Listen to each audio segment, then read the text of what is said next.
হযরত নূহ আলাইহিস সালামের পর মানবজাতি ধীরে ধীরে বৃদ্ধি পেতে লাগল।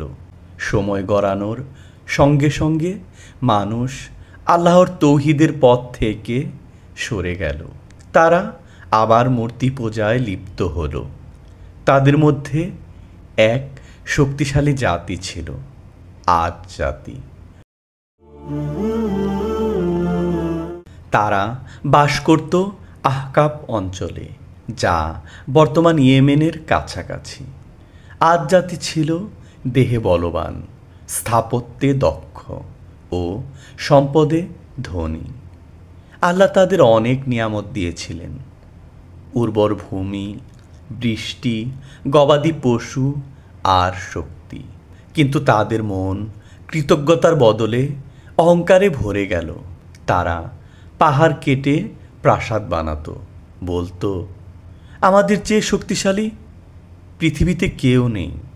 তখন আল্লাহ তাদের মধ্যে পাঠালেন একজন নবী, হযরত হুদ আলাইহিস সালাম।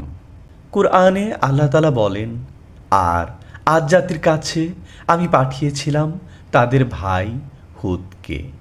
তিনি বললেন, হে আমার জাতি, তোমরা আল্লাহর ইবাদত করো, তিনি ছাড়া তোমাদের কোনো উপাস্য নেই। হুদ আলাইহিস সালাম তাদের তাওহীদের দিকে আহ্বান জানালেন, বললেন, হে আমার জাতি, তোমরা আল্লাহর কাছে ক্ষমা প্রার্থনা করো, তিনি তোমাদের উপর আকাশ থেকে প্রচুর বৃষ্টি বর্ষণ করবেন এবং তোমাদের শক্তি বাড়িয়ে দেবেন। কিন্তু আদ জাতি বলল, হে হুদ, তুমি আমাদের কাছে কোনো প্রমাণ আনোনি, আমরা তোমার কথায় বিশ্বাস করি না, আমরা আমাদের দেবতাদের ত্যাগ করব না।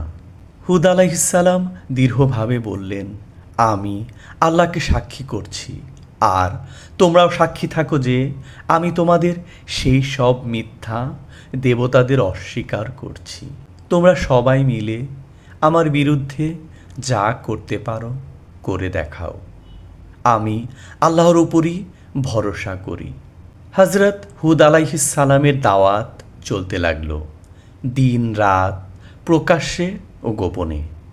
কিন্তু তাদের হৃদয় দিন দিন আরও কঠিন হয়ে গেল। তারা বলল, আমরা মনে করি তোমার ওপর আমাদের দেবতারা কোনো অমঙ্গল এনেছে। তখন হুদ আলাইহিস সালাম তাদের সতর্ক করলেন, বললেন, তোমরা কি আল্লাহর শাস্তি থেকে নিরাপদ মনে করো নিজেদেরকে? তোমাদের উপর এমন শাস্তি আসতে পারে যা তোমাদের পূর্বপুরুষদের উপরও এসেছিল। কিন্তু তারা তার উপদেশ উপহাস করল। অবশেষে আল্লাহ তাদের উপর বৃষ্টি বন্ধ করে দিলেন। খরা ও দুর্ভিক্ষ শুরু হলো। তবুও তারা হুদ আলাইহিস সালামের কথা শুনল না। তখন আকাশে হঠাৎ দেখা দিল এক বিশাল কালো মেঘ। তারা আনন্দে বলল, এই মেঘ আমাদের বৃষ্টি এনে দেবে। কিন্তু হুদ আলাইহিস সালাম বললেন, না, এটি সেই বাতাস যা তোমরা তাড়াতাড়ি চেয়েছিলে, এক শাস্তি যাতে আছে বেদনাদায়ক ধ্বংস।